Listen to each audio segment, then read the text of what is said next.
र अर्को इन्टरनेटको प्रयोगबाट सूचना तथ्याङ्क अध्ययन सामग्रीको खोजी र उत्तरदायी प्रयोग गर्न भनेर यो 3वटा सिकाइ उपलब्धिहरू हाम्रो चाहिँ यो पाठ्यक्रममै उल्लेख भएको सिकाइ उपलब्धिहरू हुन्। अब हामी ल जीवनोपयोगी सिपको रूपमा डिजिटल सिपहरू तथा सामान्य अनुसन्धान सिप अन्तर्गत मुख्यतया 3वटा पाठ्यवस्तुहरू रहेका छन्।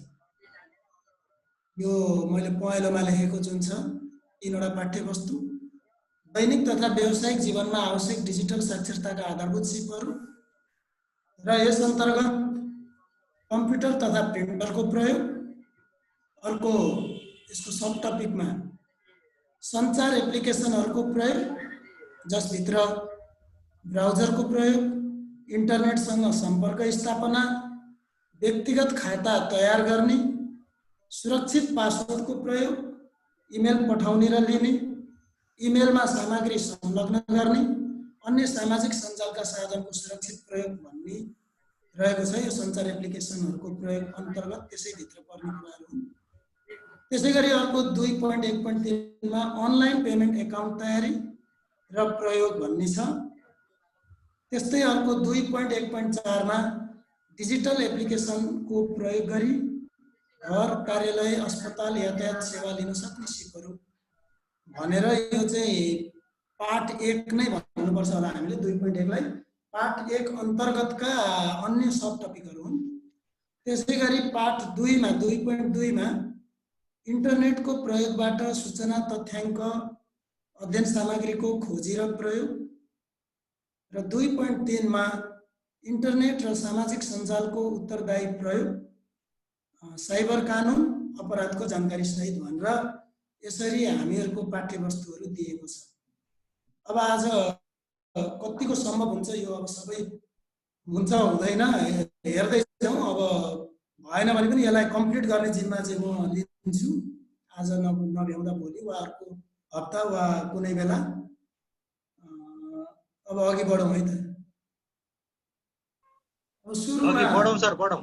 हजुर हजुर, होइन एक्लै बोलिरहे जस्तो हुँदो रहेछ कि बिचमा। होइन यो भन्दिनु भयो भने चाहिँ विशेषतै यही हो।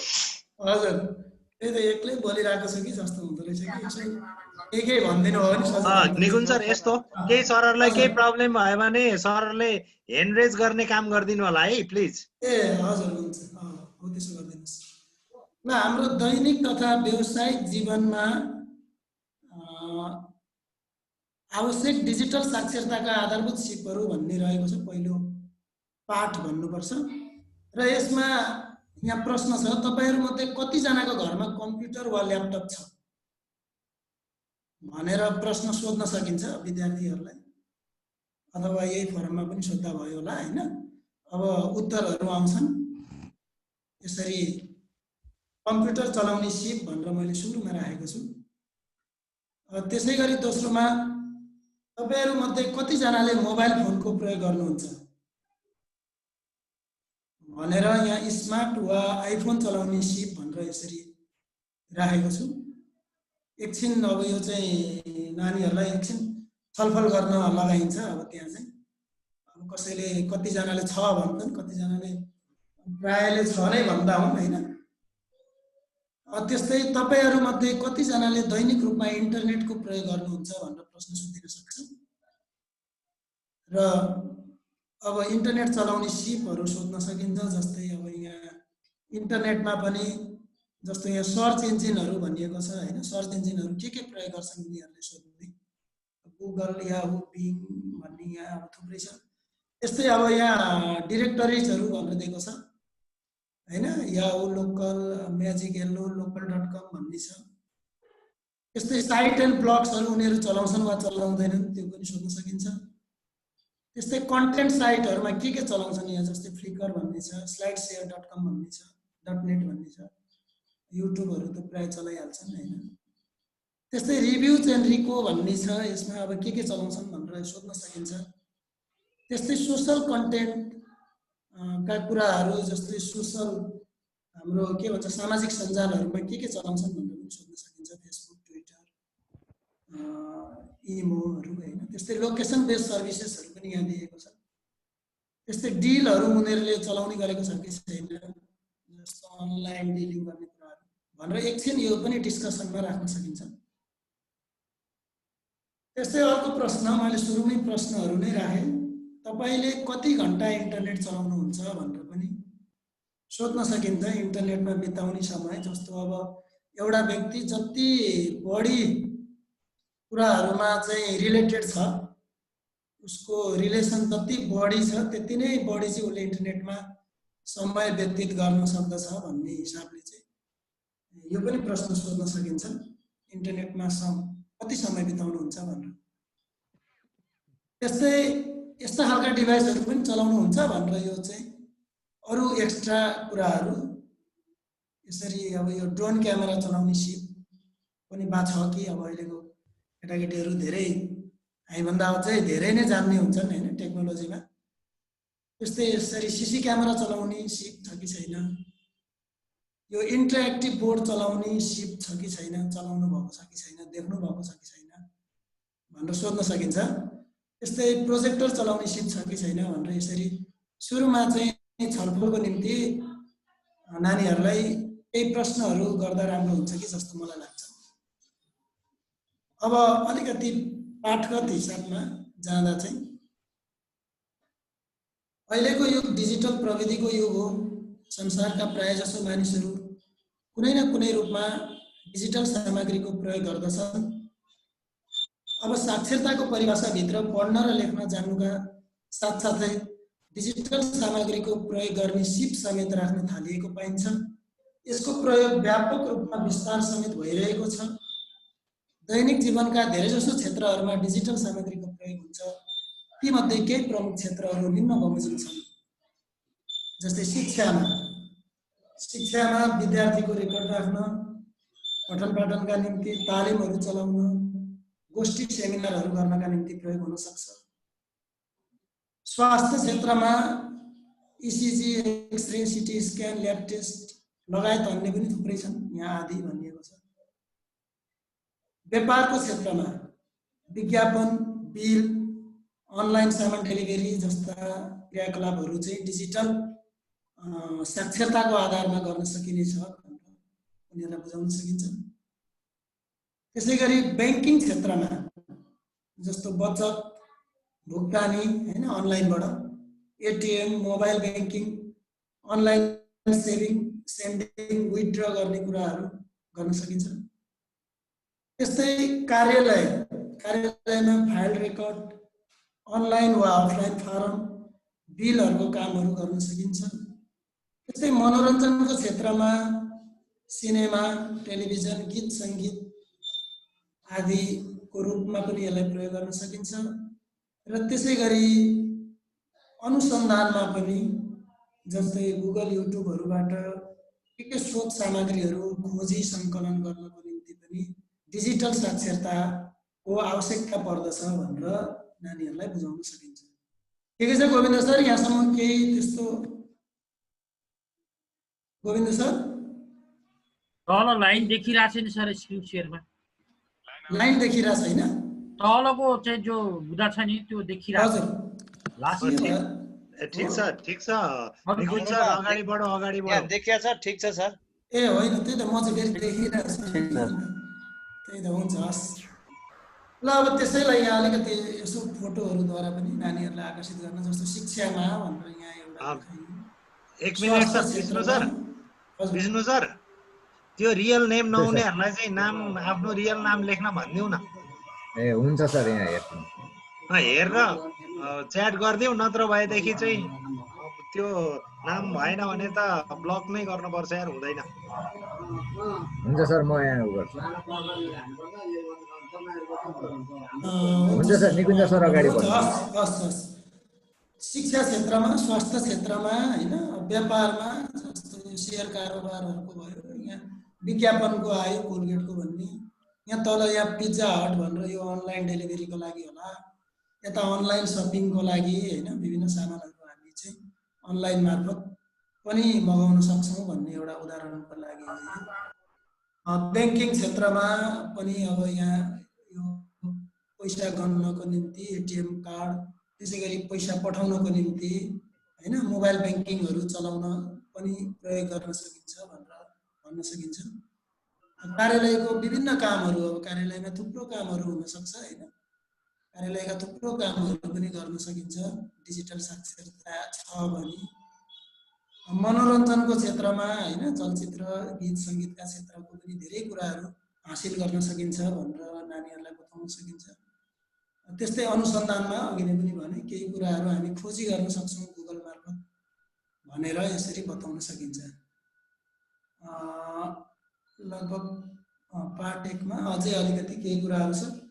जस्तै अब हाम्रो समाजमा बढी जसो प्रयोग गरिने केही डिजिटल सिपहरूमा भनेर मैले यहाँ राखेँ। जस्तै सञ्चारका माध्यमहरू अथवा सामाजिक सञ्जालहरूमा अब यो नानीहरूलाई सोद्धा पनि भन्न सक्छन् यो के हो भन्दाखेरि अब चिन्छन् पनि होला अहिलेको केटाकेटीहरूले। जस्तै अब फेसबुक, इमो, जिमेल, टिकटक हैन, इन्स्टाग्राम, ट्विटर अनि यो तलको व्हाट्सएप भयो। त्यस्तै सर्च इन्जिनहरूमा अब हुन त थुप्रै छन्, तर अब हामीहरूले बढी प्रयोग गर्ने गुगल, युट्युब भयो। त्यस्तै एलएमएसहरू, एलएमएस भनेको लर्निङ म्यानेजमेन्ट सिस्टम, त्यसमा बढी जसो फेमस भएको मात्रै जुम भयो जुन हामी अहिले पनि चलाइरहेछौँ। गुगल क्लासरुम एकदमै राम्रो नानीहरूलाई चाहिँ अनलाइनबाट पढाउनको निम्ति ह्यान्डआउटहरू दिनको निम्ति। अर्को यो माइक्रोसफ्ट टिम्स भन्ने पनि छ। अब यो चाहिँ एलएमएसहरूमा यस्तो यस्तो सिपहरू यदि हामीहरूमा छ भने चाहिँ हामीहरू थुप्रै कुरा गर्न सक्छौँ भनेर नानीहरूलाई बुझाउन सकिन्छ होला। अब सुरुको हाम्रो पाठभित्रको पहिलोमा छ कम्प्युटर र प्रिन्टरको प्रयोग भन्ने छ। कम्प्युटर तथा प्रिन्टरको प्रयोग भन्ने छ। अब यसमा हामीहरूले प्रश्न गर्न सक्छौँ। जस्तै कम्प्युटर भनेको के हो? जस्तो सरहरूले पनि यसो अलिकति भनिदिनु भयो भनेदेखि अलिकति सजिलो हुन्थ्यो कि छोटोमा अलिकति इन्टरेक्टिभ खालको।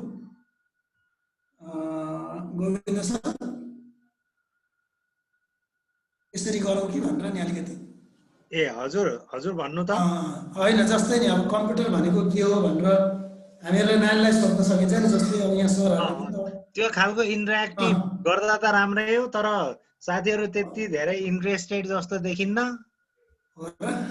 ठिकै छ ठिकै छ, त्यसो हुँदा ठिकै छ, म सिरियली नै जान्छु। अब किनभने यो त प्राय नानीहरूकै लागि हो। भित्र केही छिर्नु पर्ने भए भित्र छिरेर भनिदिनु पर्ला। ठिकै छ सरले एनफ टाइम यसमा एनफ टाइम लिएरै सरले चाहिँ अगाडि बढ्नु भयो भने अलि बेनिफिट चाहिँ पार्टिसिपेन्टहरूलाई हुन्छ जस्तो लाग्छ। है सर, ल थ्याङ्क यू सर। तपाईलाई डाटा डबल लिनु पर्ने अवस्था होइन केही छैन, मलाई आएको छैन, बत्ती आएको छैन यतिन्जेल हैन। र पनि केही छैन, अझै झन्डै आधी घन्टा जति छ मेरो डाटाकै पनि, फेरि पनि लिन मिलिहाल्छ नि, त्यस्तो त केही छैन, लिन सकिहाल्छु। ल ठिकै छ, मैले यहाँ अब यो खासमा त नानीहरूकै लागि हो नि त। अब हामीहरूले नै भन्नुपर्ने भन्दा पनि यसरी जाँदा कसो होला भन्न मात्रै खोजेँ मैले त, यही नै हो भन्ने होइन त सर। ल कम्प्युटर भनेको के हो भनेर एकछिन चाहिँ फोरममा अब नानीहरूलाई कक्षामा सोध्ने, उनीहरूले केही न केही भन्न सक्छन् नै। अनि अब यसरी कम्प्युटर भनेको अप्रशोधित डाटाहरूलाई इनपुट डिभाइस मार्फत लिने, प्रोसेसिङ डिभाइसमा प्रशोधन गर्ने, आउटपुट डिभाइस मार्फत बाहिर प्रदर्शन वा प्रकाशन गर्ने एउटा विद्युतीय उपकरण हो। त्यसै गरी यसले अन्य प्रशोधनका निम्ति डाटा स्टोरेज समेत गर्दछ। कम्प्युटरले 0 र 1 को बाइनेरी नम्बरको आधारमा कार्य गर्दछ भनेर यसरी सामान्य परिभाषा दिन सकिन्छ।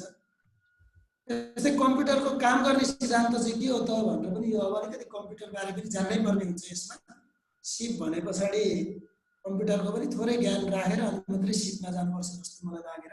निकुञ्ज सर, हजुर हजुर, त्यो बाइनरी नम्बर भने के हो भनेर साथीहरूले सोधे भने?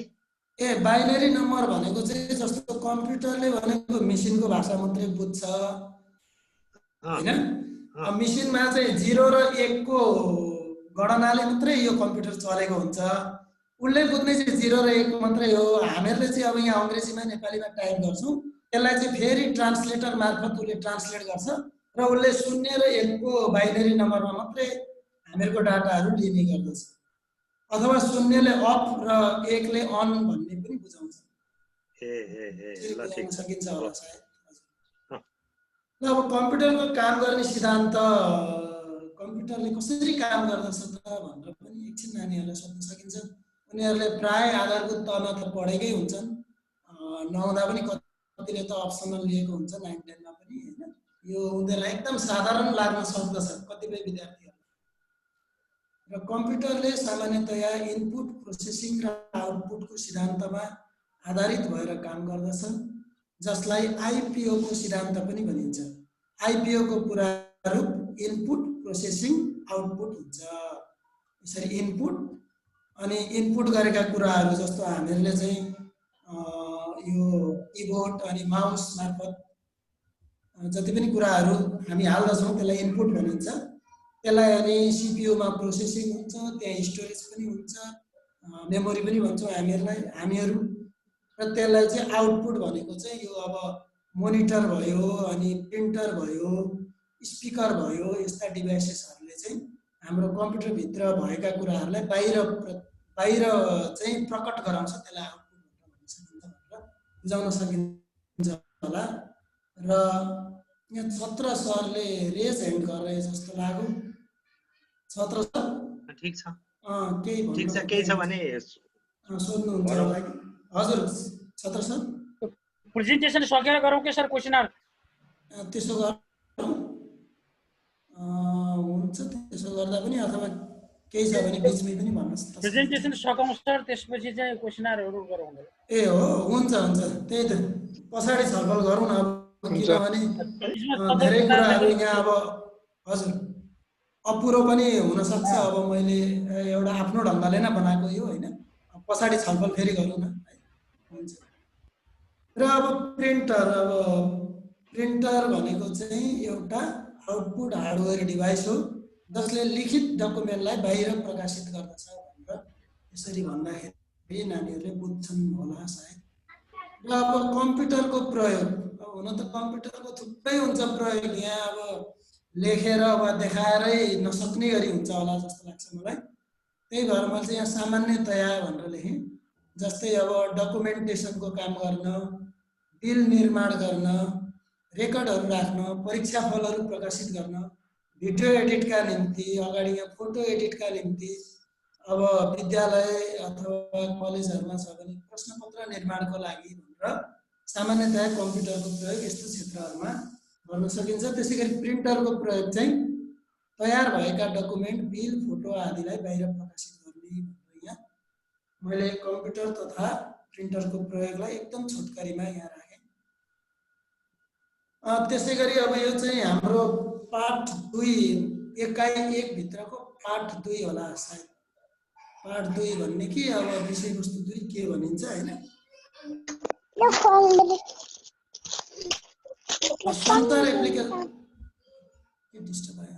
सञ्चार एप्लिकेसनहरूको प्रयोग भन्ने छ।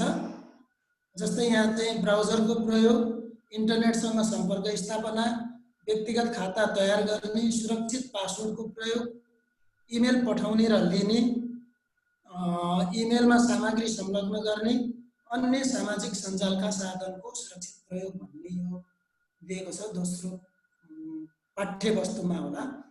र अब यसमा जाउँ हामी। कम्प्युटरको माध्यमबाट सूचना तथा जानकारी एक व्यक्तिबाट अर्को व्यक्ति वा एक ठाउँबाट अर्को ठाउँमा पुर्याउन विभिन्न सञ्चार एप्लिकेसनहरूको प्रयोग गर्नुपर्दछ। यस्ता एप्लिकेसनहरू कम्प्युटरमा जडान भएमा मात्र हामी इन्टरनेट चलाएर एक अर्कामा अन्तर्क्रिया गर्न सक्छौँ। त्यसैले यी सञ्चार एप्लिकेसनहरूको बारेमा हामीलाई जानकारी हुनु आवश्यक छ भनेर भनिएको छ। यहाँ एउटा सानो फोटो पनि मैले राखेँ। जस्तै अब सिग्नलहरू चाहिँ हामीहरूको जस्तो मुखबाट हामीले बोलेको कुराहरू विभिन्न इलेक्ट्रोम्याग्नेटिक वेभहरू हुँदै इलेक्ट्रोनिक सिग्नलहरू हुँदै बिस्तारै चाहिँ यो रिसिभरमा पुग्दै पुग्दै यो अर्काको कानमा चाहिँ त्यसरी जान्छ, यो चाहिँ ट्रान्सफर भएर जान्छ भनेर एउटा एक्जाम्पल एउटा पिक्चर देखाएको हो।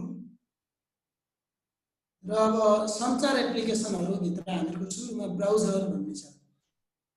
ब्राउजरहरूमा यहाँ देखाइएको छ, यहाँ मोस्ट सेक्युर वेब ब्राउजर भनेर पनि छ लेखिएको छ। जस्तै क्रोम भयो, हामीले सबभन्दा बढी अहिले प्रयोग गर्ने त क्रोम नै हो, गुगल क्रोम। अनि फायरफक्स भयो, इन्टरनेट एक्सप्लोरर भयो, ओपेरा मिनी भयो, लगायत अन्य पनि थुप्रै छन्। तर अब मैले चाहिँ यहाँ महत्त्वपूर्ण कुनै 4 वटा मात्रै राखेको हो। र ब्राउजर भनेको चाहिँ के हो त भनेर बुझाउनु पर्दा इन्टरनेट चलाउन आवश्यक पर्ने एप्लिकेसन वा भित्र छिर्ने मूल ढोका नै ब्राउजर हो भनेर बुझाउँदाखेरि सहज हुन्छ होला। किनभने इन्टरनेट चलाउन सबभन्दा मुख्य कुरा भनेकै हाम्रो ल्यापटप वा कम्प्युटरमा यदि यो ब्राउजर कुनै पनि ब्राउजर छैन भने हाम्रो इन्टरनेट चल्दैन। यो कुनै न कुनै ब्राउजर हामीहरूलाई चाहिन्छ हैन। र अब यो ब्राउजरबाट भित्र छिरेर अनि मात्रै हामीहरूले वेबसाइट वा विभिन्न साइटहरू चाहिँ हेर्ने खोल्ने गर्न सकिन्छ। त्यही भएर यसलाई चाहिँ मूल ढोका गेटवे भनेर पनि भन्न सकिन्छ होला जस्तो लाग्छ मलाई। त्यसैगरी अर्को छ इन्टरनेट। यहाँनिर इन्टरनेट अब यहाँ सुरुमा यहाँ सेटेलाइटहरूबाट चाहिँ इन्टरनेट सर्भिस प्रोभाइडर आइएसपीमा यसरी आउँछ। त्यो पछाडि चाहिँ फोन लाइन भनेर अब आजकल चाहिँ यो फोन लाइनको ठाउँमा टावरहरू राख्न सकिन्छ। त्यो चाहिँ अलिक पहिलाको हो, अब हुन त अहिले पनि यो छ। र त्यो पछाडि मोडेममा जान्छ र मोडेमबाट चाहिँ कम्प्युटरमा जान्छ भनेर चाहिँ यसरी चाहिँ इन्टरनेट चाहिँ आएको हुन्छ हाम्रो घरमा भनेर एउटा एक्जाम्पल हो। र अब इन्टरनेट भनेको के हो भनेर सिम्पलमा एउटा बुझाउँदा एक डिभाइस अर्को डिभाइससँग जोडिन आवश्यक पर्ने माध्यमको सञ्जाल नै इन्टरनेट हो भनेर भन्न सकिन्छ हैन। यसले चाहिँ हामीहरूलाई जोड्ने काम गर्दछ एउटा डिभाइसलाई अर्को डिभाइससँग। एकदम टाढा टाढा डिभाइसहरू रहेका भए तापनि चाहिँ यसले जोड्ने काम गर्दछ। पृथ्वीको अर्को भागमा चाहिँ डिभाइस छ भने पनि इन्टरनेटले नै गर्दा जोडिन्छ भनेर चाहिँ बताउन सकिन्छ। यहाँ इन्टरनेटकै अर्को पनि एउटा पिक्चर। अब यसरी सेटेलाइटहरू चाहिँ पृथ्वीको माथिपट्टि छोडिएका हुन्छन्। तिनीहरूले चाहिँ विभिन्न टावरहरूमा हैन इन्टरनेट छोड्ने काम गर्दछ र टावरहरूबाट चाहिँ यसरी वेब सर्भरहरूमा अथवा ग्राउन्ड स्टेसनहरूमा आउने गर्दछ। र त्यस्ता ती प्रदायक संस्थाहरूले चाहिँ हामीहरूको घर घरमा यो वेब क्लाइन्ट्स भनेर यतापट्टि दाहिनेपट्टि देखाइएको छ। र यो रिमोट लोकेसन इन अफ्रिका भनेर अफ्रिकाको एउटा रिमोट लोकेसनमा पनि यसरी इन्टरनेट चाहिँ पुग्न सक्छ भनेर एउटा एक्जाम्पल मात्रै हो। त्यसैगरी व्यक्तिगत खाता भन्ने छ हाम्रो सञ्चार एप्लिकेसनहरूभित्र। व्यक्तिगत खाता भन्दाखेरि अब प्राय अहिले धेरैले चलाउने भनेको फेसबुक हो। मैले एउटा फेसबुकको यहाँ एक्जाम्पल राखेँ। त्यसैगरी जीमेल अनि हटमेल याहू, त्यसैगरी वाट्सएपको पनि राखेँ मैले यता दाहिनेपट्टि। र व्यक्तिगत खाता चाहिँ के हो त, किन चाहिन्छ भन्ने कुरामा एक व्यक्ति अर्को व्यक्तिसँग अन्तर्क्रिया गर्न वा सूचना आदान प्रदान गर्न सञ्चारका एप्लिकेसनहरूमा व्यक्तिगत खाता पर्सनल एकाउन्ट खोल्नु पर्दछ। हामीले अन्तर्क्रिया गर्न एक व्यक्ति अर्को व्यक्तिसँग जोडिनका निम्ति चाहिँ यो पर्सनल एकाउन्ट अथवा व्यक्तिगत खाता नखोलिकन हुँदैन। सुरुमा फेसबुकमा होस् वा जीमेलमा वा वाट्सएपमा होस् वा टिकटकमा होस् हामीहरूले यो चाहिँ खोल्नै पर्दछ भनेर बुझाउन सकिन्छ। त्यस्तै यहाँ व्यक्तिगत खाताकै कुरा छ, जस्तो दूर शिक्षा वा अनलाइन पढाइ वा मिटिङमा बढी उपयोगी हुने सञ्चारका एप्लिकेसनहरू भनेर यहाँ 2 वटा मात्रै मैले राखेँ। जस्तो जुम अनि गुगल क्लासरुमको बारेमा पनि नानीहरूलाई केही भन्न सकिन्छ। अब अझै व्यक्तिगत खाताकै कुरा आयो। व्यक्तिगत खाता निर्माण गर्न आवश्यक पर्ने कुराहरू के कुराहरू चाहिँ चाहिने रहेछ त? हामीहरूले व्यक्तिगत खाता त बनाउनु पर्छ भन्यौँ, तर अब त्यसको लागि चाहिने कुराहरू चाहिँ के हो त भन्ने कुरामा पुरा नाम चाहियो, आफ्नो औपचारिक नामथर। त्यसैगरी ठेगाना भर्सक स्थायी ठेगाना नै खोजिन्छ। जन्ममिति भनिएको छ, जन्ममिति प्राय इस्वी सम्मतमा। त्यसैगरी मोबाइल नम्बर भनियो, नेपाल टेलिकमको हुँदा राम्रो। जस्तो अब एनसेलकोमा कतिपय म्यासेजहरू चाहिँ नआउने, कतिपय एप्सहरूले नदिने खालको पनि हुँदो रहेछ सिस्टम। त्यही भएर चाहिँ अब यही हुनुपर्छ भन्ने होइन, र पनि टेलिकमको हुँदा राम्रो नेपालमा बसिसकेपछि भन्नको लागि। त्यस्तै फोटो पासपोर्ट साइजको वा स्पष्ट अनुहार देखेको हुनु राम्रो। जीमेल खाता पनि भन्यो, जीमेल ठेगाना चाहिँ सबैमा आवश्यक नहुन पनि सक्छ, कतिपयमा चाहिँ मागिन्छ व्यक्तिगत खाता खोल्दा। त्यस्तै पासवर्ड भनिएको छ, पासवर्ड चाहिँ कहिल्यै नबिर्सनी हुनु पर्यो र भरसक अक्षर, नम्बर र साइनको प्रयोग गरिएको, यो तीनवटै प्रयोग गरिएको चाहिँ पासवर्ड के हुन्छ भन्दाखेरि स्ट्रङ पासवर्ड हुन्छ, बलियो पासवर्ड हुन्छ भनेर भनिन्छ। त्यही भएर यो बिर्सिनु पनि हुँदैन। र नागरिकताको स्क्यान भने यो चाहिँ विशेष किसिमको एप्समा मात्रै आवश्यक पर्छ, जस्तो हामीहरूले ई सेवा, आइपिएहरू खोल्यौँ भने, कनेक्ट आइपिएसहरू खोल्यौँ भने चाहिँ नागरिकताको स्क्यानहरू पनि खोजिन्छ। ठिकै छ गोविन्द सर, यतिन्जेल ठिक छ ठिक छ। ए त्यही त एक्लै बोलिरहँदा बाबुर भइसक्यो कि भनेर नि एक्लै बोलिरहेको छ। ए होइन होइन, ए ठिकै छ, हुन्छ। ल अब सञ्चार एप्लिकेसनहरू भित्रै हाम्रो पासवर्ड भन्ने पनि छ, यो पाठ्यवस्तु नै हो। पासवर्ड के हो त भनेर एकछिन नानीहरूलाई सोध्न पनि सकिन्छ होइन। पासवर्ड भनेको के हो भनेर नानीहरूलाई एकछिन सोध्ने, के भन्छन् उनीहरूले होइन, के एकछिन पर्खिने। त्यसै गरी तपाईँहरूले आफ्नो पासवर्ड नजिकैको साथीलाई दिने गर्नुभएको छ भनेर पनि प्रश्न सोध्न सकिन्छ। त्यस्तै तपाईँहरू सबै एकाउन्टमा एउटै पासवर्ड प्रयोग गर्नुहुन्छ भनेर पनि हामीले प्रश्न सोध्न सक्छौँ। र अर्को कस्तो पासवर्डलाई बलियो पासवर्ड मानिन्छ? यो प्रेजेन्टेसन चाहिँ त्यो मेल गरेर माग्नु पर्ला है बुढा उनलाई। कस्तो पासवर्डलाई बलियो पासवर्ड मानिन्छ भनेर पनि सोध्न सकिन्छ नानीहरूलाई।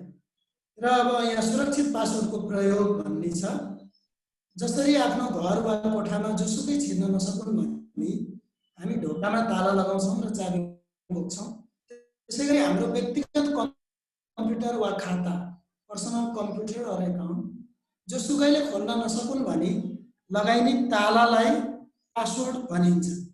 पासवर्डले हाम्रो खाता सुरक्षित राख्न मद्दत पुर्याउँछ भनेर बुझाउन सकिन्छ होइन। अब जोसुकैले खोल्न नसकुन् भनेर, जस्तै हामी घरमा ताला लगाउँछौँ त्यस्तै हामीहरूको पर्सनल डिभाइसमा वा हामीहरूको कुनै पनि खातामा पासवर्ड राख्नै पर्छ, यसले हामीहरूको खातालाई सुरक्षित बनाउँछ भनेर बुझाउन सकिन्छ। त्यस्तै बलियो पासवर्ड बनाउँदा बलियो किसिमको स्ट्रङ पासवर्ड बनाउनु पर्दछ।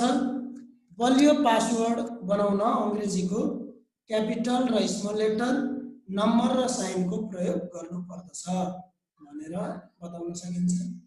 त्यस्तै पासवर्ड नबिर्सने किसिमको राख्नु पर्दछ, कहिले पनि बिर्सिनु हुँदैन। जस्तै आफ्नो नामको केही अक्षर, ठ्याक्कै नामै चाहिँ राख्ने होइन, तर नामभित्रका केही अक्षरहरू र जन्मेको साल वा गते, र यो कसैलाई सेयर गर्नु हुँदैन, गोप्य हुनुपर्दछ। जस्तो केटाकेटीहरू धेरै सेयर पनि गर्छन्, आफ्नो साथीहरूलाई सेयर गर्छन्, अनि के नराम्रा कुराहरू पोस्ट गर्दैस् भनेर गाली गरिराखेका हुन्छन्। बढी यो टिनेजरहरूमा यो भेटिन्छ होइन। अब अलिकति सचेत पनि उनीहरूलाई गराउनुपर्छ, यस्तो गर्नु हुँदैन है भनेर। र पासवर्डमा प्रायःजसो कम्तीमा 8वटा डिजिटको प्रयोग गर्नुपर्दछ। धेरै जसो पासवर्डमा 8वटा डिजिट नै माग्ने गरेको हुन्छ। त्यसै गरी अब इमेल पठाउने र लिने भन्ने छ, sending and receiving of email भन्ने छ। जस्तो इन्टरनेटको माध्यमबाट विद्युतीय पत्र सहजै आदान प्रदान गर्न सकिन्छ, त्यसका लागि केही पूर्वाधारहरू हुनुपर्दछ। यो इमेल पठाउने र लिने भन्ने पनि एउटा हामीहरूको यो कोर्सभित्रकै पाठ्यवस्तु हो, सञ्चार एप्लिकेसनभित्रकै। र हामीहरूले इमेल चाहिँ अब इन्टरनेटको माध्यमबाट पठाउने एउटा विद्युतीय पत्र हो भनेर उनीहरूलाई बुझाउने, र हामीहरूले चाहिँ विद्युतीय पत्र सहजै आदान प्रदान गर्नका निम्ति इमेल चाहिँ हामीहरूको हुनुपर्दछ। त्यसको लागि चाहिँ केही पूर्वाधारहरू पनि हुनुपर्दछ भनेर भन्न सकिन्छ। जस्तो के चाहियो त भन्दाखेरि हामीलाई डिभाइस त चाहियो सुरुमै होइन, कम्प्युटर वा स्मार्टफोन त हामीहरूको हुनै पर्दछ। त्यस पछाडि इन्टरनेट जडान पनि भएको हुनै पर्दछ होइन। इन्टरनेट जडान नै छैन भनेदेखि त यो हामीहरू इमेल पठाउने वा लिने गर्नै सक्दैन। त्यस्तै कुनै पनि ब्राउजर हुनै पर्दछ, ब्राउजर बिना त हामीसँग डिभाइस मात्रै भयो भने त त्यो इन्टरनेटको लागि त कामै लाग्दैन होइन। ल्यापटप वा स्मार्टफोन हुँदैन त हुँदैन। त्यसै गरी आफ्नो मेल आइडी पनि हुनुपर्दछ, केही न केही मेल आइडी हुनु पर्यो। हामीले यदि कसैलाई पत्र पठाउँदैछौँ वा पत्र प्राप्त गर्दैछौँ भने हाम्रो आफ्नो मेल आइडी हुनु आवश्यक छ। त्यस्तै इमेल पठाउने र लिने सिप, अब सबै कुरा छ, हामीसँग त्यो सिपै छैन भने फेरि यो केही पनि काम लाग्दैन हैन। हामीहरूलाई इमेल कसरी पठाउने र इमेल चाहिँ कसरी लिने भन्ने सिप पनि हुनुपर्दछ जस्तो लाग्छ। त्यति भयो भने चाहिँ यो हुन सक्दछ। र अब हामी इमेल पठाउने र लिने, sending and receiving of email र कसरी गर्ने छ, कसरी पठाउने त भन्दाखेरि हामीहरूले कुनै पनि क्रोम खोलेर, क्रोम वा कुनै पनि ब्राउजर खोलेर हामीहरूले माथिपट्टि यदि जिमेल खोल्दैछौँ भने यहाँ एउटा जिमेलको मात्रै उदाहरण दिएको छ है। हुन त हटमेल याहू मेल पनि हुन्छ, तर बढी फेमस चाहिँ जिमेल भएको हुनाले हामीले जिमेलको मात्रै यहाँ उदाहरण राखेका छौँ। माथिपट्टि www.gmail.com टाइप गर्ने, अथवा पहिल्यै खोलिराखेको छ भने चाहिँ यसरी मुनि पिन भएर बसेको हुन्छ। पिन भएर बसेको छ भने सिधै त्यही जिमेलमा क्लिक गर्दा पनि भइहाल्छ, खुलिहाल्छ। र यसरी जिमेल खुल्ने प्रक्रियामा लोडिङ जिमेल भनेर यसरी देखाउँछ। अनि हामीहरूले जिमेल आइडी लेख्ने, जिमेल आइडी एउटा केही हुनसक्छ अक्षर र अङ्कको, अथवा साइन पनि प्रयोग गरेर अनि @gmail.com भनेर लेख्ने र मुनिको नेक्स्ट बटन थिच्ने। त्यसै गरी यहाँ पासवर्ड, अब यहाँ मैले मेरै स्क्रिनसट गरेँ र पासवर्ड त्यहाँ हाल्ने, कम्तीमा पनि 8 वटा डिजिटको, र नेक्स्ट थिच्ने। त्यो पछाडि खुले पछाडि सुरुमा हामीहरूको यस्तो खालको खुल्छ। यदि हामीहरूले पहिल्यै जिमेल एकाउन्टहरू बनाइसकेको हुँदाखेरि चाहिँ हामीहरूलाई आफूलाई प्राप्त भएका पत्रहरू हेर्न यसरी इनबक्समा जान सकिन्छ। यसरी तलतिरपट्टि थुप्रै पत्रहरू आएको छ भनेदेखि हामीहरूलाई देखाउँछ। र यो चाहिँ इनबक्स हामीहरूलाई प्राप्त भएको पत्र हेर्नको निम्ति। भने अब हामीहरूले चाहिँ अरूलाई पत्र पठाउनु पर्यो। आफूले अरूलाई पत्र पठाउनको लागि चाहिँ के गर्ने त भन्दाखेरि यो प्लस चिन्ह भएको कम्पोज भनेर लेखिएको छ, र त्यो कम्पोज बटनलाई थिच्ने। र कम्पोज बटनलाई थिचे पछाडि यस्तो हुन्छ, सबैभन्दा माथिपट्टि ठेगाना लेख्ने ठाउँ आउँछ। त्यहाँनिर हामीहरूले कसलाई पत्र पठाउन आँटेको हो उसको चाहिँ जिमेल ठेगाना, जिमेल आइडी लेख्ने हो। त्यो पछाडि विषय लेख्ने ठाउँ हुन्छ। जस्तै यहाँ एउटा उदाहरणको लागि क्वेसन्स अफ कस्टम भनेर मैले यहाँ लेखेँ, त्यहाँ चाहिँ विषय लेख्ने हो। हाम्रो केसँग सम्बन्धित पत्र हामी पठाउँदैछौँ त्यसको सब्जेक्ट लेख्ने छोटोमा। र यहाँ चाहिँ पत्र लेख्ने ठाउँ, यो खाली भागमा चाहिँ हामीहरू पत्र लेख्न सक्छौँ। अब हामीहरूको पत्र खासै छैन, कुनै फाइलहरू पठाउनु छ भने चाहिँ फाइल एट्याच गर्न सकिन्छ। एट्याच गर्नको लागि यहाँ तलपट्टि यो एउटा चिन्ह छ, A_ जस्तो देखि पछाडिपट्टि, र त्यहाँनिर क्लिक गर्ने। त्यहाँ क्लिक गरे पछाडि यस्तो खुल्छ, फाइल एट्याच गर्ने लोकेसन खुल्छ। र लोकेसनमा एउटा अब हामीहरूको कुन फाइल हो त्यो चुज गर्ने, अनि ओपन थिचेर यतापट्टि हामीहरूको लोडिङ भइसक्छ, एट्याच भइसक्छ। एट्याच भइसके पछाडि सेन्डमा थिचे पछाडि हाम्रो पत्र जान्छ। यसरी चाहिँ इमेल कसरी पठाउने र इमेल कसरी रिसिभ गर्ने भन्ने विषयवस्तु चाहिँ यसरी देखाउन हामी सक्दछौँ। गोविन्द सर ठिकै छ? म एक्लै ठिक छ, अगाडि बढौँ। ठिक छ सर, ठिक छ सर, एकदम राम्रो छ सर। ए हजुर, थ्याङ्क यू सर। र अब सञ्चार एप्लिकेसनहरू भित्रै हामीहरूको अर्को सब टपिक छ। जस्तै अब यहाँ विपिन सरले खोइ हात उठाउँदै हुनुहुन्छ, किन होला? सर नमस्कार, मैले एउटा सरलाई त्यहाँ जिज्ञासा राख्न खोजेँ अगाडिको स्लाइडमा। हजुर भन्नु त। त्यो हामीले जिमेलमा चाहिँ इनबक्स र हामीले त्यो आउटबक्सको मात्रै गऱ्यौँ अघिल्लो एकचोटि सर। हजुर, यसमा चाहिँ हामीले त्यो स्टार्टेड, अर्को चाहिँ स्नुज, सेन्ड, ड्राफ्ट, मोर, एकचोटि त्यसमा पनि हामी अलिकति त्यसको बारेमा पनि के अरे जानकारी लिन पाए अलि सहज हुन्थ्यो कि? जानकारी लिँदा हुन त हुन्थ्यो होइन, तर अब मैले के भनेदेखि जस्तो नानीहरूलाई त्यत्रो सबै डिटेलमा नै जानुपर्छ जस्तो चाहिँ यहाँ त्यति लागेन मलाई। अब हुन चाहिँ एकचोटि सरले चाहिँ यिनीहरूको पनि के हुन्छ त त्यसको चाहिँ अप्सनहरू, जस्तो स्टार्टेड भनेको चाहिँ के हो, अर्को त्यो स्नुज, सेन्ड, ड्राफ्ट, यिनीहरूको चाहिँ एकचोटि सर बताइदिनु भयो भने हामीलाई नै अब भोलि स्टुडेन्टले क्वेसन गर्दाखेरि चाहिँ हामीले पनि अझै स्पष्ट हुन सक्छौँ कि भनेर। अब टाइम लिन्छ भने त्यसमा त्यही त मैले पनि यो फेरि धेरै त्यति चलाएको छैन यो स्टार्ट होइन स्नुज भन्ने त्यति धेरै ठ्याक्कै चाहिँ मलाई भन्न आएन होइन हजुर किनभने प्रयोग त्यति धेरै गर्छ भने चाहिँ फेरि भन्न सक्छु होइन सेन्टमा त हामीहरूलाई सेन्ट भएको कुराहरू देखाउँछ हजुर ड्राफ्टमा चाहिँ जस्तो अब हामीहरूले कुनै पनि कुराहरू पठाएको त्यतिकै रहेको हुन्छ नि कहिले काहीँ जाँदैन पनि भनेदेखि त्यो मैले थोरै सेयर गरिदिएँ हुन्छ यो स्टार भनेको हामीले अलि हाई प्रायोरिटी दिएको भनेको जस्तो मेसेज आउने बित्तिकै मेसेजको इनबक्स तारा हुन्छ तारामा क्लिक गर्यो भने त्यो प्रायोरिटी दिएको हुने हो त्यो स्टारले त्यो स्नुज भनेको हामीले रोकेर राखेको के त्यो मेसेजलाई भनौँ न हामीले जसरी अलार्मलाई स्नुज गर्दाखेरि फेरि यति पछाडि मलाई फेरि त्यसलाई जानकारी दिए है अथवा यो मेसेज आएको मलाई फेरि भन है भनेर त्यो जानकारी गराउनलाई स्नुजिङ गराउने कि हजुर रिमाइन्डर जस्तो कति समय पछाडि हो त नि त्यो दुईटा हो सर अनि अब सेन्ट भनेको त पठाएको भइहाल्यो अर्को यो भित्र यो ड्राफ्ट भनेको मेसेज लेखिन्छ तर त्यो मेसेजलाई पठाइसकिएको छैन भने त्यो ड्राफ्टमा गएर बसेको हुन्छ हजुर त्यति प्रयोगमा नगरेको हुनाले नि प्रयोग नगरेको हुनाले मैले पनि अब अगाडि बढाउँ सर कम्प्युटर हजुर म त्यस्तो विज्ञ होइन होइन उही अनुभवका आधारमा उही 2-3 वर्ष अब पढाएको आफूले पढेको होइन उही चलाएरै त्यसो हुँदाखेरि उही आधारभूत ज्ञान चाहिँ छ अब यो त्यति युज नगरेको हुनाले चाहिँ ठिकै छ सर धन्यवाद ठिक छ यो भयो होइन ल अब सामाजिक सञ्जालमा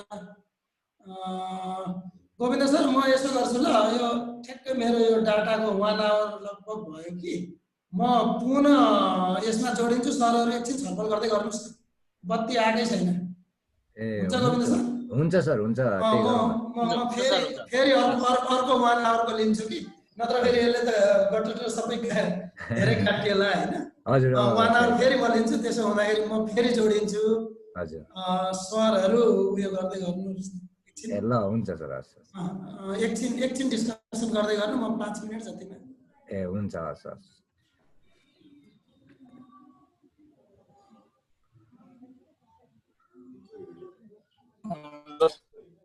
अब डिस्कसनकै बारेमा यसो छलफल गर्दा राम्रै हुने रहेछ बिचमा हजुर ल हाम्रो हजुर हजुर विष्णु सर हजुर हजुर मैले सुनिरहेको छु एटेन्डेन्सको सिट बनाउनु भएको छ कि एटेन्डेन्सको सिट बनाउनु भएको छैन छैन सर यो यहीँबाट यसलाई उनी गरेर रेकर्ड तुरुन्त यसलाई रेकर्ड गरियो रेकर्डबाटै गर्ने कि भनेर त्यो रहेछ मसँग यहाँ तुरुन्त अहिले पानी रहे पछाडि चाहिँ ठ्याक्कै फेरि बत्ती होइन यो कुलमान गएपछि बत्ती पनि जान थाल्यो सर सञ्जालका साधनको सुरक्षित प्रयोग भन्ने छ के भयो फेरि हाम्रो छत्र सरले शेयर गर्नुभयो त स्क्रिन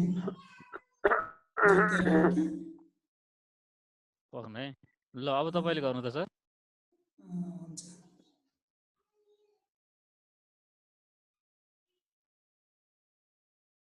हुन्छ देखिँदैछ सर हजुर सर हुन्छ हस् ल अब सामाजिक सञ्जालका साधनको सुरक्षित प्रयोग भन्ने छ यसमा चाहिँ सामाजिक सञ्जाल सूचना आदान प्रदानको गतिलो साधन बन्दै गइरहेको पाइन्छ देश विदेशका तातो खबर विविध सामाजिक सञ्जाल मार्फत पाउन सकिन्छ इष्टमित्रहरूसँगको साधारण वार्तालापदेखि लिएर विभिन्न सूचना समाचार हेर्ने सुन्ने वा कुनै सङ्घ संस्था वा निकायको आधिकारिक सूचना जारी गर्ने थलो समेत सामाजिक सञ्जाल बनेको छ नयाँ नयाँ साथीहरू बनाउने पुराना साथीहरूसँग पुनर्मिलन गराउने आफ्नो प्रतिभा प्रस्फुटन गराउने प्लेटफर्म भएको छ तर कहिलेकाहीँ नराम्रा घटनाहरू नकारात्मक क्रियाकलापहरू अरूलाई गाली गलौज गर्ने आफू भाइरल बन्न जस्तोसुकै हत्कण्डा मचाउने आदि जस्ता क्रियाकलापले सामाजिक सञ्जालहरू अविश्वासको साधन समेत बन्दै गइरहेका छन् अत यसको सुरक्षित प्रयोगबाट धेरै लाभ लिन सकिन्छ भनेर बताउन सकिन्छ नानीहरूलाई यहाँ अब यस पछाडि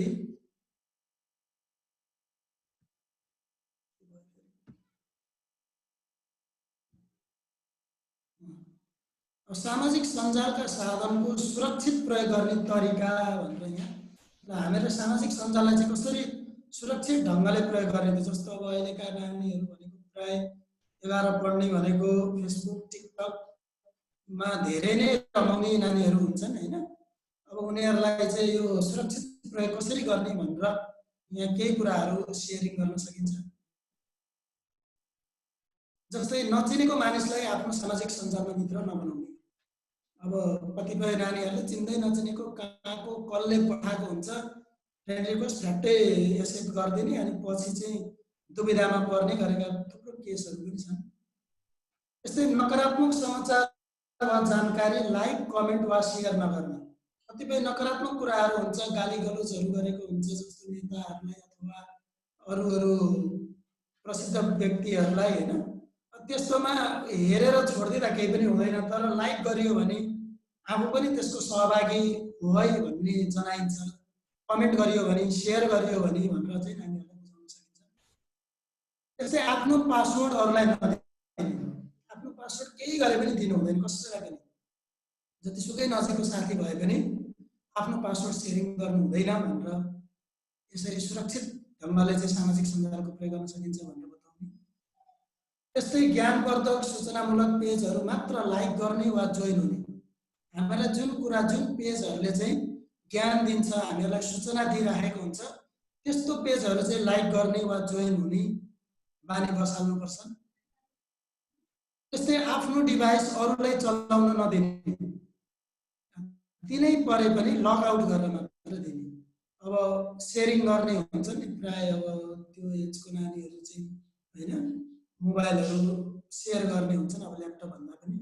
र त्यस्तोमा चाहिँ यदि दिनै पर्यो भने चाहिँ मात्रै दिनुपर्छ। त्यस्तै आफ्नो गोप्य कुराहरू सञ्जालमा नराख्ने, सेयर पनि नगर्ने। अब जेसुकै कुराहरू पनि हालिराखेको हुन्छन् अब अहिले सामाजिक सञ्जालमा भनेको चाहिने नचाहिने हैन आफ्नो एकदम गोप्य कुराहरू पनि सेयरिङ गरिराखेको हुन्छन्। त्यस्तो गोप्य कुराहरू चाहिँ सेयर गर्नु हुँदैन, यसले दुर्घटना पनि निम्तिन्छ र यस्तो कुराहरू बाहिर चाहिँ प्रकट गर्नु हुँदैन। केही घटनाहरू नराम्रो घटनाहरू पनि घट्न सक्छ भनेर एउटा दुईटा एक्जाम्पलहरू पनि त्यहाँ दिन सकिन्छ। कतिपय केसहरू हामीले नेपालमा पनि घटेका छन् भनेर। त्यस्तै उच्छृङ्खल कुराहरू पोस्ट, लाइक, कमेन्ट वा सेयर नगर्ने। कतिपय उच्छृङ्खल कुराहरू, छाडा कुराहरू हुन सक्छन् हैन। त्यस्ता कुराहरू पोस्ट गर्ने अथवा कसैले गरेकोलाई लाइक, कमेन्ट वा सेयर पनि नगर्ने र सूचनामूलक वा जानकारीमूलक कुराहरू पोस्ट र सेयर गर्ने आदि भनेर यहाँ अब हुन त थुप्रै कुराहरू हुन्छन्, तर यति कुराहरू फलो गर्यो भने पनि सामाजिक सञ्जालको चाहिँ सुरक्षित ढङ्गले प्रयोग गर्न सकिन्छ भनेर नानीहरूलाई बताउन सक्छौँ।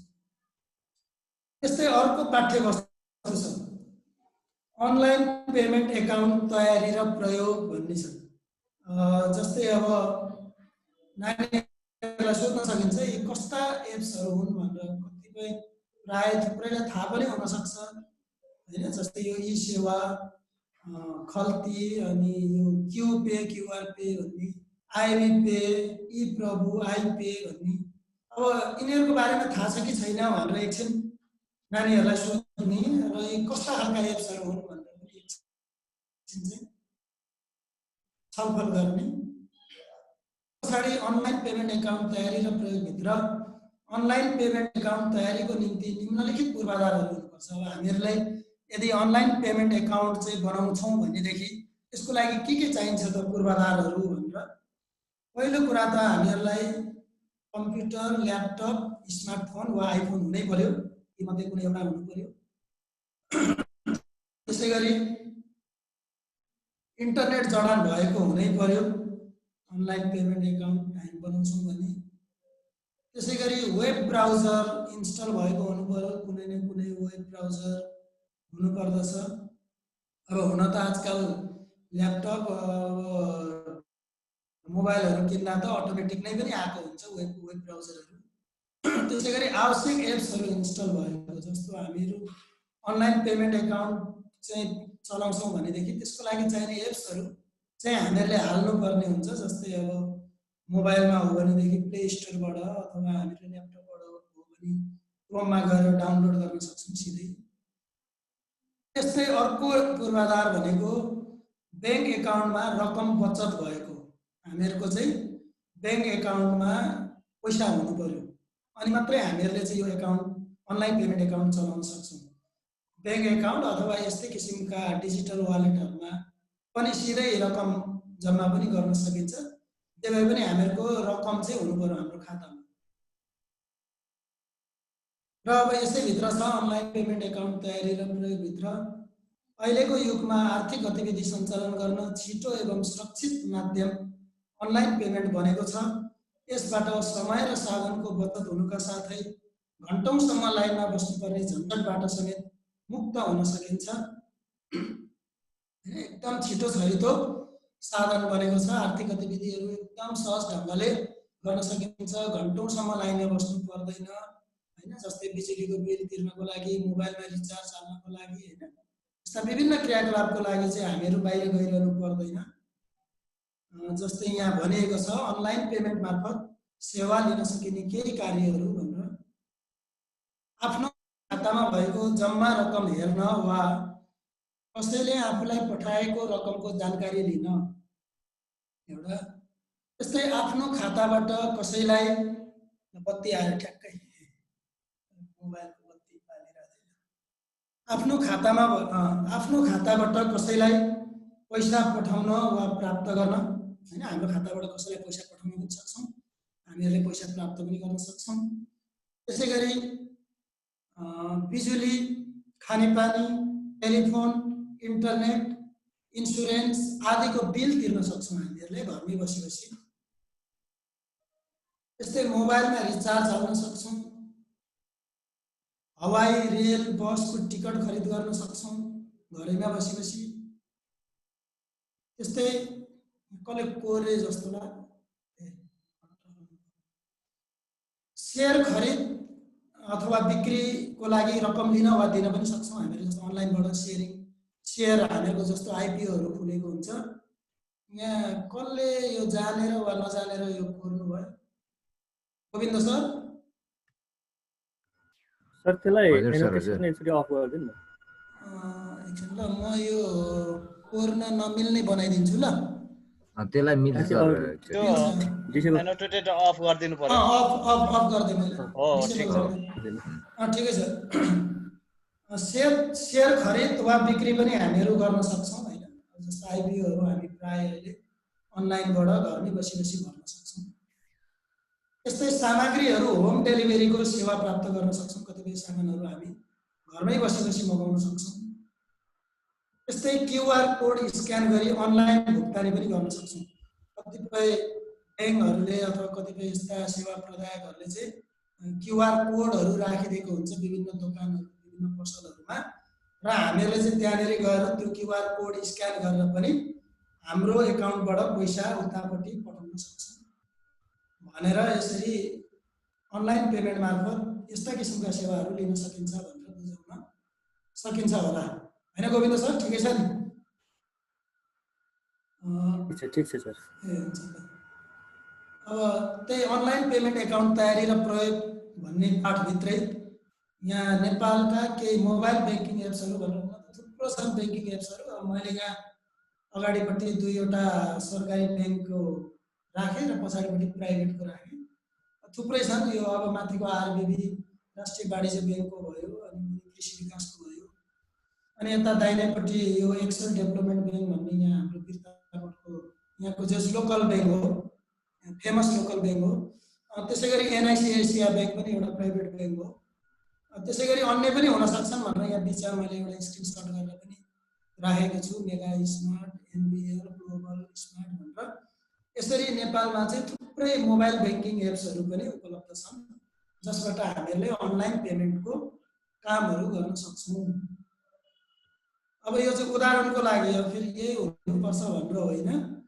अब अर्नै ब्याङ्क हुँदा पनि हुन्छ। उदाहरणका लागि एक्सेल स्मार्ट एप्सबाट लिन सकिने सेवाहरू भनेर मैले यो ब्याङ्कमै फोकस गरेर चाहिँ होइन एउटा उदाहरण मात्रै देखाउन खोजेको। यहाँ जस्तै हेरौँ, अरूमा पनि मिल्छ यो। टिभीको रिचार्ज गर्न सकिँदो रहेछ यो मोबाइलकै एप्सबाट, के अरे यही ब्याङ्कको एप्सबाट। हवाईजहाजको तथा बसको टिकट खरिद गर्न, रकम ट्रान्सफर गर्न, क्युआर पेमेन्ट गर्न, इन्टरनेटको बिल रिचार्ज गर्न, बिजुली तथा खानेपानीको बिल तिर्न, मोबाइल रिचार्ज गर्न, पुरै ब्याङ्क स्टेटमेन्ट वा ब्यालेन्स तथा ब्याज लिन, बिल भुक्तानी लिन र वालेटमा लोड गर्न सकिन्छ भनेर यो चाहिँ एउटा एक्सेल डेभलपमेन्ट ब्याङ्क हो, एडभर्टाइज गरे होइन। र यहाँ मैले तल लेखेको छु प्राय जुनसुकै मोबाइल ब्याङ्किङ सेवा यस्तै किसिमका हुन्छन्, यसको मात्रै होइन अन्य ब्याङ्कहरूको पनि यस्तै किसिमका सेवाहरू चाहिँ हुन्छन् भनेर बुझाउन सकिन्छ होला। त्यस्तै केही अनलाइन पेमेन्टका डिजिटल एप्सहरू, ई सेवा, आइएमई पे, खल्ती, पेपल भन्ने चाहिँ हाम्रो नेपालको होइन, यो चाहिँ अब इन्टरनेसनल हो। यी माथिका तीनवटा चाहिँ हाम्रो नेपालकै हुन्। यो चाहिँ पेमेन्टका डिजिटल एप्सहरू हुन्। अब यहाँ उदाहरणको लागि एउटा मैले ई सेवाको मात्रै लिएँ, अब बढी अलिक लोकप्रिय भएको हुनाले उदाहरणको लागि ई सेवा डिजिटल एप्सबाट लिन सकिने सेवाहरू भनेर ब्याङ्क खातामा पैसा पठाउन वा प्राप्त गर्न सकिँदो रहेछ योबाट, मोबाइलमा रिचार्ज हाल्न सकिँदो रहेछ, बिजुलीको बिल तिर्न सकिँदो रहेछ, खानेपानीको बिल तिर्न सकिँदो रहेछ, हवाई टिकट काट्न सकिँदो रहेछ, टिभी वा इन्टरनेटको पैसा तिर्न सकिँदो रहेछ, सेयर खरिद बिक्री गर्न सकिँदो रहेछ, सिनेमाको टिकट काट्न सकिँदो रहेछ, स्कुल वा कलेजको फी तिर्न सकिँदो रहेछ आदि भनेर यी लगायत थुप्रै कामहरू चाहिँ हामीहरू घरमै बसी यो अनलाइन पेमेन्ट एकाउन्ट मार्फत गर्न सक्छौँ भनेर विद्यार्थी भाइ बहिनीहरूलाई बुझाउन सकिन्छ।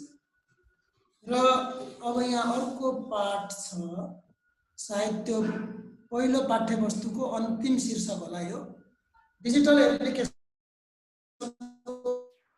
प्रयोग गरी घर, कार्यालय, अस्पताल, यातायात सेवा लिन सक्ने सिपहरू भनेर म अलिकति पढेँ थियो। डिजिटल एप्लिकेसनको प्रयोग गरी हामी घरायसी आवश्यकताका विभिन्न सेवाहरू लिन सक्छौँ। जस्तै अब अलिकति कुरा दोहोरिन सक्छ, अगाडिको जस्तै हो यो पनि, किनभनेदेखि त्यही एप्सको प्रयोग गरेर घर, कार्यालय, अस्पताल, यातायात सेवा कसरी लिने भन्ने कुरा हो। यसमा मोबाइलमा रिचार्ज हाल्न, अनलाइन सामान अर्डर गर्न, होम डेलिभरी सेवा, घरैबाट बिजुलीको बिल तिर्ने, टेलिफोन, इन्टरनेट वा केबलको बिल तिर्ने, ब्याङ्कमा पैसा पठाउने वा ब्यालेन्स हेर्ने।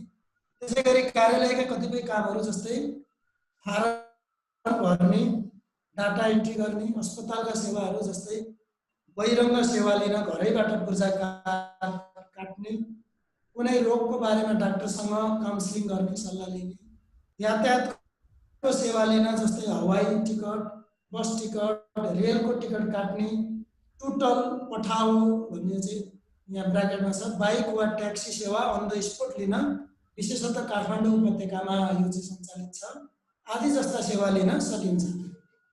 यसरी डिजिटल एप्लिकेसनको प्रयोग गर्ने सिपबाट हाम्रा दैनिक कार्यहरू सहज रूपमा सम्पन्न हुन्छन्।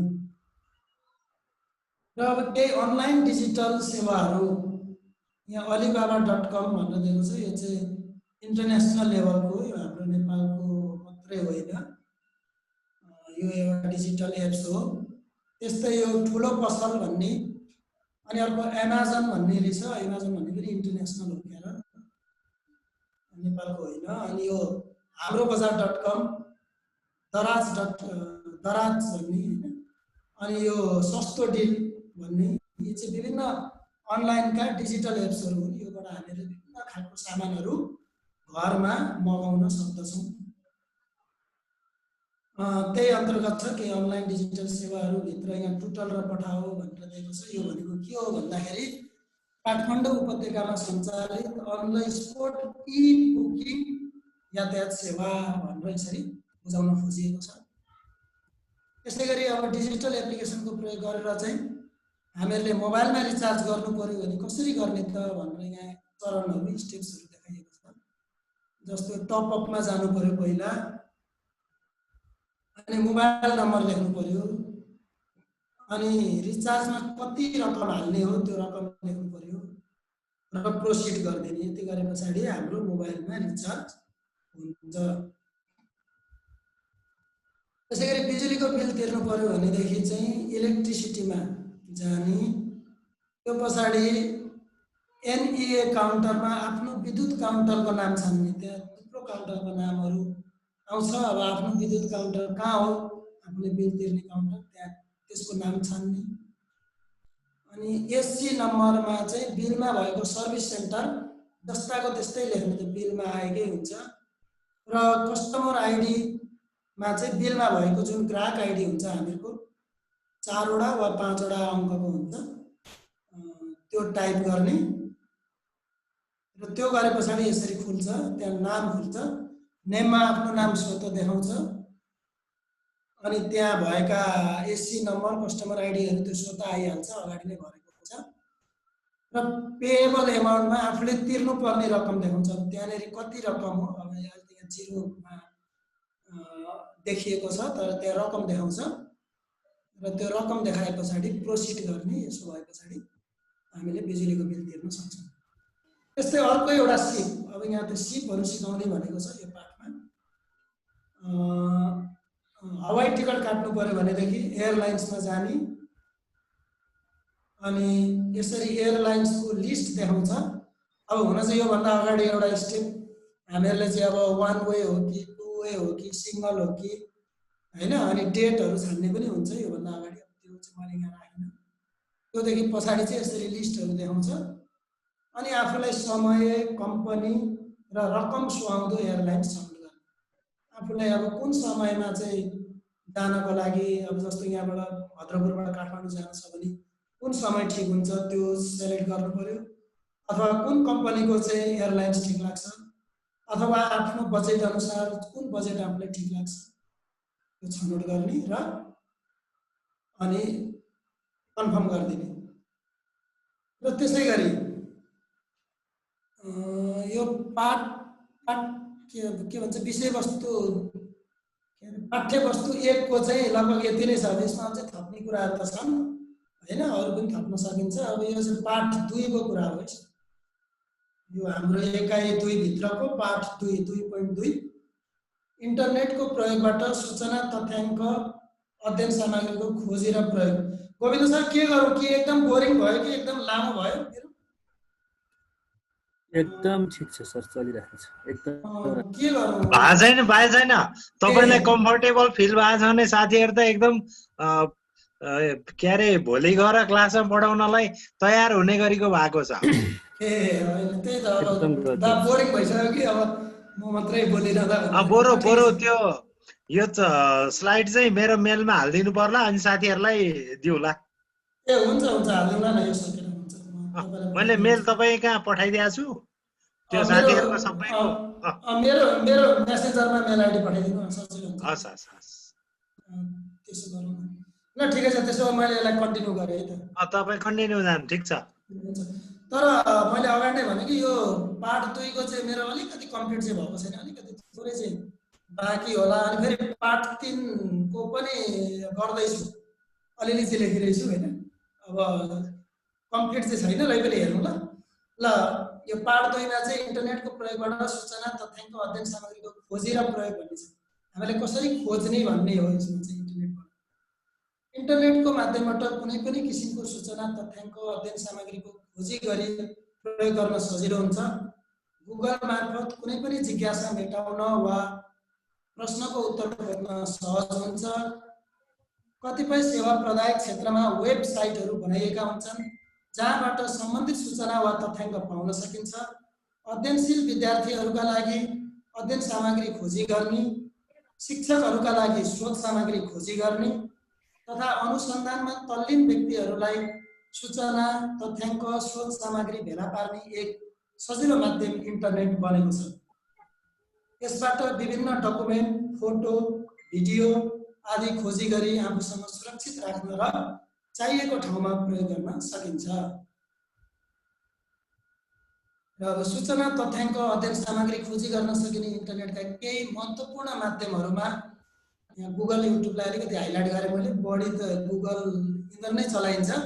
अब यहाँ याहू होइन, MSN, बिङ, ask.com भन्ने पनि छ, तर यो हामी त्यति हाम्रो सोसाइटीमा त्यति धेरै प्रयोग गर्दैनौँ। र अब गुगलको प्रयोग भनेर मैले सुरुमा राखेँ।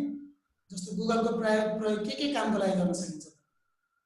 शैक्षिक विषयवस्तुको खोजी, अध्ययन स्रोत सामग्रीको खोजी, ऐतिहासिक विषयवस्तुको खोजी, शब्दार्थको खोजी, विषयवस्तु आधारित फोटोको खोजी, सामाजिक, सांस्कृतिक, राजनीतिक, आर्थिक, भौगोलिक, धार्मिक आदि जस्ता विषयवस्तुको खोजी एवं जानकारीका निम्ति गुगलको प्रयोग गर्न सकिन्छ। जस्तै अब गुगलबाट स्रोत सामग्री खोज्ने तरिकालाई कसरी खोज्ने त? अब यो त नानीहरूलाई त तरिका पनि सिकाउनु पर्यो होला।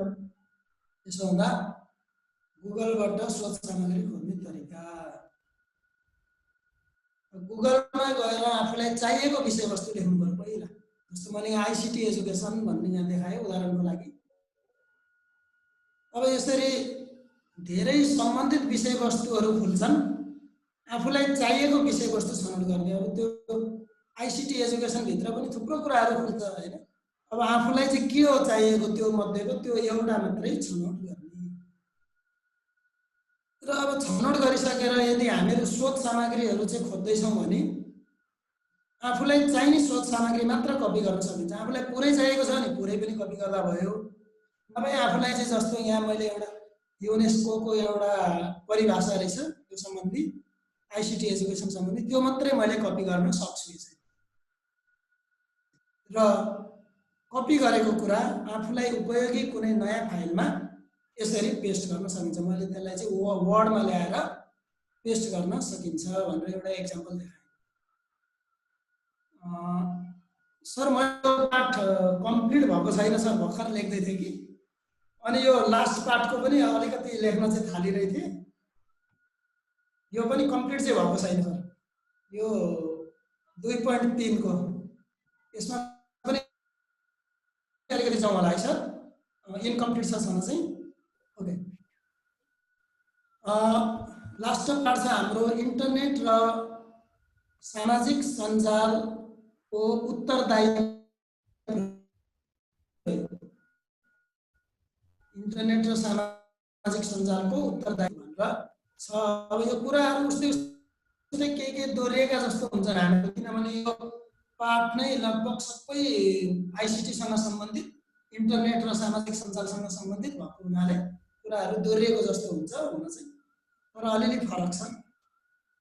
मानिसहरू बीचमा अन्तर्क्रिया गर्न, सम्बन्ध स्थापित गर्न, सूचना एवं जानकारी हासिल गर्न इन्टरनेट एक राम्रो माध्यम हो।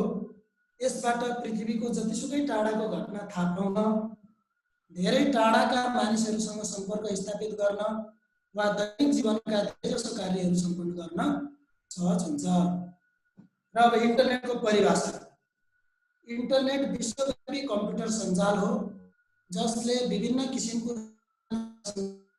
सुविधा प्रदान गर्छ र यसमा अन्तर्जडित सञ्जालले तोकिएको मापदण्डमा रहेर सञ्चारका प्रोटोकलहरूको प्रयोग गर्दछ भनेर चाहिँ यो विकिपिडियाले दिएको एउटा परिभाषा हो। यस्तै अर्को पनि परिभाषा छ, निश्चित राउटर र सर्भरको प्रयोग गरी कुनै ठाउँको कम्प्युटरसँग विश्वको अरू कुनै ठाउँको कम्प्युटर जोड्न सक्ने गरी निर्माण भएको कम्प्युटर सञ्जाललाई इन्टरनेट भनिन्छ। जब कुनै दुई कम्प्युटरहरू इन्टरनेटको माध्यमद्वारा एक आपसमा जोडिन्छन्, ती दुई कम्प्युटरहरूले विभिन्न किसिमका सूचना तथा जानकारीहरू जस्तै सन्देश, ग्राफिक्स, आवाज, भिडियो र कम्प्युटर प्रोग्राम आदान प्रदान गर्न सक्छन् भनेर यो चाहिँ बिजनेस डिक्सनरीले दिएको परिभाषा हो इन्टरनेटको बारेमा। र अब अलिकति सामाजिक सञ्जालको पनि कुरा आयो। सामाजिक सञ्जाल इन्टरनेटको एउटा सही सदुपयोग गर्ने माध्यम हो जसबाट विभिन्न मानिसहरू एक आपसमा जोडिन्छन्, सूचना वा जानकारी सम्प्रेषण हुने राम्रो स्थल सामाजिक सञ्जाल बन्दै गइरहेको छ। गर्न, पुराना साथीहरूको खोजी गरी समूह निर्माण, स्थितिको अरूलाई जानकारी दिन, कला कौशल प्रस्फुटन गर्न सामाजिक सञ्जाल धेरैजनाले प्रयोग गर्ने गरेको पाइन्छ भनेर अब यो मैले व्याख्या गरिरहेन है सर। ल अब सामाजिक सञ्जालको पनि परिभाषा बुझिहाल्नुहुन्छ। सामाजिक सञ्जाल भनेको विद्युतीय सञ्चार जस्तै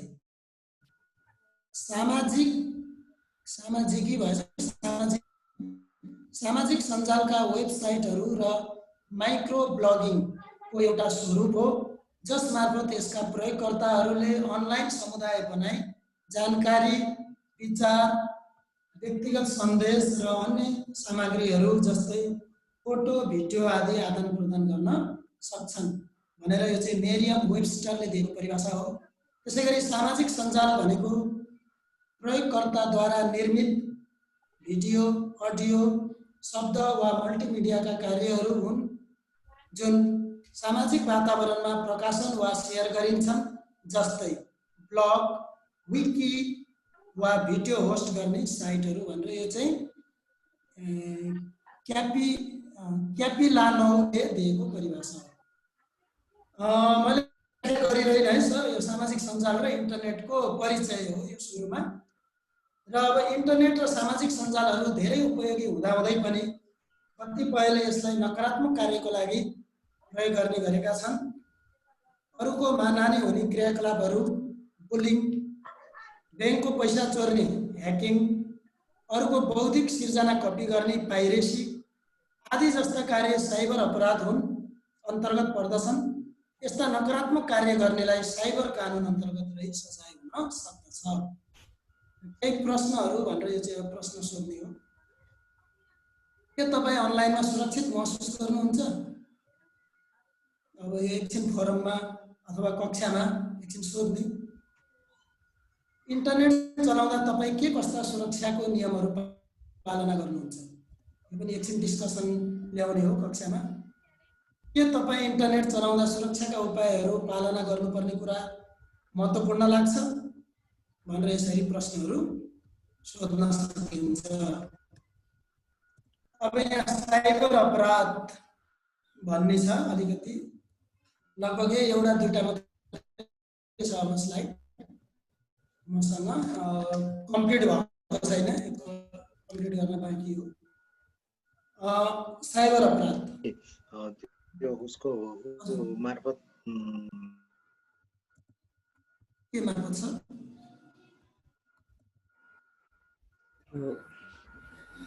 एटेन्डेन्समै छ त्यो इमेल एड्रेसहरू त्यसैबाट पठाउनु हुन्छ। हुन्छ, म उता एटेन्डेन्स ल ठिकै छ। ठिक छ। हुन्छ ल। साइबर अपराध, साइबर क्राइम कम्प्युटर वा कम्प्युटरसँग सम्बन्धित उपकरणहरूको मद्दतबाट गरिने अपराधलाई साइबर अपराध भनिन्छ। साइबर अपराधीहरू कम्प्युटर प्रविधिको प्रयोग गरी व्यक्तिगत विवरणहरू चोर्ने, गुप्त सूचनाहरू सार्वजनिक गर्ने, इन्टरनेटको प्रयोग गरी ह्याकिङ वा पाइरेसी गर्ने जस्ता कार्यहरू गर्दछन्।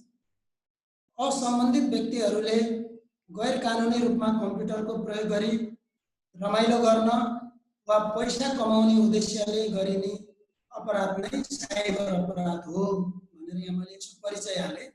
र अब साइबर अपराध अन्तर्गत के कुराहरू पर्दछन् त भन्दाखेरि hacking, phishing, piracy, stalking, contraband, laundering, theft, terrorism, virus अनि आइडेन्टिटी थेफ्ट भनेर यस्ता कुराहरू पर्दछन् भनेर। सर मैले यो कम्प्लिट गरेकै छुइनँ, यति नै रहेछ अहिलेलाई।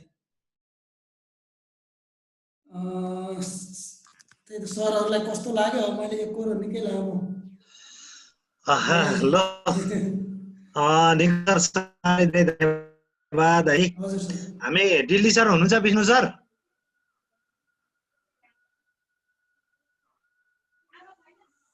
दिल्ली सर अघिसम्म त हुनुहुन्थ्यो। हो, केही प्रब्लम भएन भने उहाँ हुनुहुन्छ होइन? हजुर, हेर्नु त एकपटक। उहाँलाई देखाएन सर। हो, देखिए छैन सर, देखे छैन, उहाँको नाम यहाँ देखिएन। ल अर्जुन चौहान सरले हात उठाउनु भएको छ, के रहेछ उहाँको कुरा सुनौ नि त निकुञ्ज सर। ए हुन्छ हुन्छ सर। अनम्युट गरिदिनु